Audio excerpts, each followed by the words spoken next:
So I was dating this guy. I like him. But from the start, I had reservations. He never struck me as a man. He doesn't have his license. He is getting it. And he would always ask me for help. Throughout our relationship, it felt unequal, like I was sort of ahead in supporting him more than he was supporting me. He didn't have a lot to say about the purpose of dating, but he is looking for marriage. I admire him because I know he is growing in the Lord and is a man of integrity. He is also really cute, funny, and fun to hang out with. But I just never felt that confident in the relationship and was so stressed. My mom and dad were attracted to each other. I thought they were going to say attracted to him. Attracted to each other because of their desire for God. But they had 35 terrible years of marriage. And I am worried. So breaking up, we have had, sorry, there's like this funny artwork Josh puts on the page sometimes. So Yeah, I can't read my half printer is damaged or something. It needs ink. It does. So I can't read half of it. My mom and dad were attracted to each other. Terrible years of marriage, and I am worried. Since breaking up, we have had conversations about getting back together, but I don't know. What should I do? Should I get back with him and just chill? Should I wait for him to grow up? I have a feeling that if I let him go, he will marry someone else, and I will have regrets. Wow, she loves a guy who doesn't have his license. I mean, that's a red flag for me. I know there's people out there who don't have their licenses, but like, why? Let's put it this way, okay? One huge reason, Josh, that they don't want you to have cars anymore is because cars are freedom.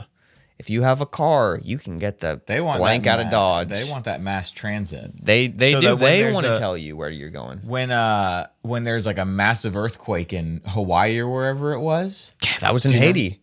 Huh? You know how many people died in Haiti when that earthquake happened in 2010? You remember that earthquake? No. Okay, go ahead. Dude, it was 220,000 people died basically in like a minute. Dude, that's the crap. I just, because we keep talking about Haiti, but I kept, and it's not even in the show, but I was like, you I missed was it by just a few weeks. I know. I was like, you could have been swallowed up in the streets. It just was like crazy, they were man. during the earthquake in Haiti. See, and that's but where the whole actually be swallowed up like you got eaten.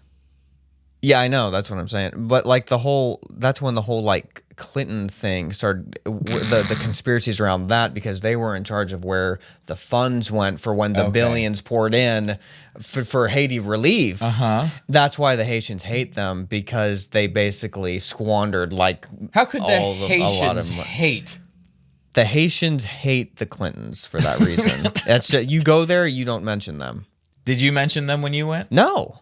Good. Because it could have gotten real ugly. Haiti is a real blind spot for me. It was for me too, until I visited the island and I did a lot of research. And I did a lot of research was I looked up a Wikipedia article and I sat on the beach. Watched the video that said, "Do not mention the Clintons when you go." And so, yeah, it's like when you go to a foreign country and they're like, "Don't do this," and like, "Don't have your hands under the table. You look suspicious. Don't point with one finger." Yeah. Do not mention the Clintons. Sorry, I cut off your joke. Yeah.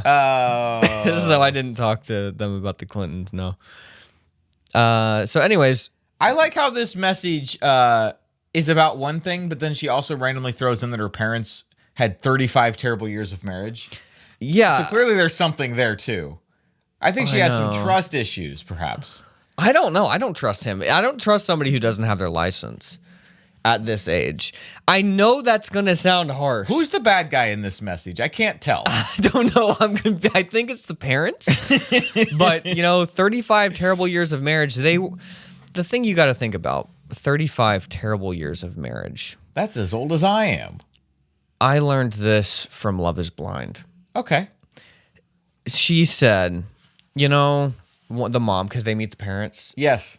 She said, your parents, talking to the guy who's going to marry her daughter, allegedly, your parents, you have all these trust issues and about yourself because your dad cheated on your mom and blah, blah, blah. But you have to think, they stayed together for 30 yees. So that's not nothing. That's something. They must have worked together in some aspect for 30 years. And I thought, is that true? I don't think so. I don't know. When did the guy cheat? Was it at the end or was it like somewhere in the middle? No, it was somewhere in the middle. Okay. And then they just the kept mom going. found out and she stayed with him? Yeah, because she was like, well, you know, we have a son together. And so I'm like, I don't know. I mean, this guy was like taking his son when he was cheating. And then the lady was like, you know, it wasn't all bad. But I'm like, what are you all doing? Like, if in my mind, if somebody's doing that, I'm like, you're all bleepity bleep. I'm done with you. Yeah, but for somebody who has done a lot of evil stuff as well, like the mom's advice to this other son-in-law, son-in-law is going to be like, just give him a little bit of grace. Everybody cheats. That's Everybody perhaps does a little this. projection there. Well, not projection, but no, it was self-sympathetic. asking for future grace, perhaps. That's exactly what it felt like. So it rang. I've said forgive people.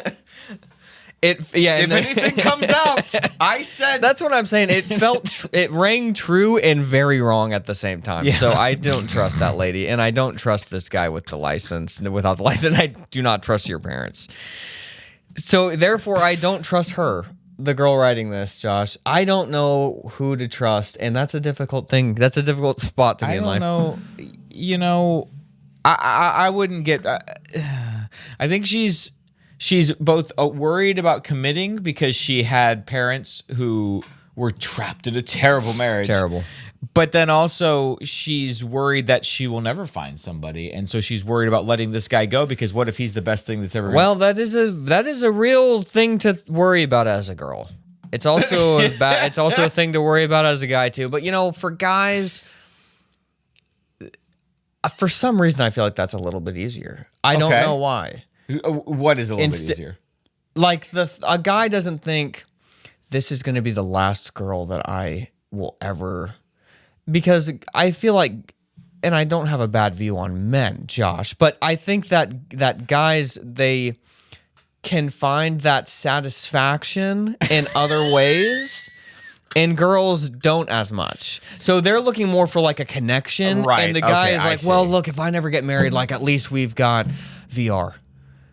You know, I've got so many options. And then they start going down that route. I can hide how alone I am for 3-4 years before I really have to think about this. And by then they'll have a new technology that I can utilize. And he's not even thinking this, but just in his mind, this is an option. Okay. Whereas for the girl, it's not. That's not. They're looking to have children. You would think. As the clock is running. The clock is ticking, right. The guy's got all day, his whole life. Right. Doesn't matter to him. Yeah. VR, anywhere. Anywhere, anytime, any place. You know. All right. So, I don't know. I this girl has a legitimate, like, if this guy seems nice and he just, you know, maybe he was a sheltered dude. Maybe his parents didn't teach him how to do some stuff. Right. You know, maybe his parents aren't allowing him to get his license, but maybe he does want to break out of this and wants to get his license and wants to change his life. That's a guy who's in a tough spot too. So I don't know. Look, you're gonna have to use your own discretion. We're talking about the Haitians again, but it all comes back to you have to make your own decision, and we can't. Just write us back. Let us know who the bad guy is here. I can't tell. Yeah. I don't think it's you. No. But I'm very sorry that your parents were a bad example to you about what a relationship should look like, and I hope that you can break that cycle of psychological violence, but not literal violence. Because if you call that literal violence, then we get a lot of weird laws on the book. That's true. Let's get to question of the week. Divorce really is violence, though, against your child. Okay. If you wanted to make a law saying nobody can get divorced, then people wouldn't get married. And then fine. Okay. Exactly. Yeah. Real stakes to the marriage. Yeah, you really have to trust the person that they're not going to hurt you, that they're not going to do this, you know. Josh, that's a whole can of worms.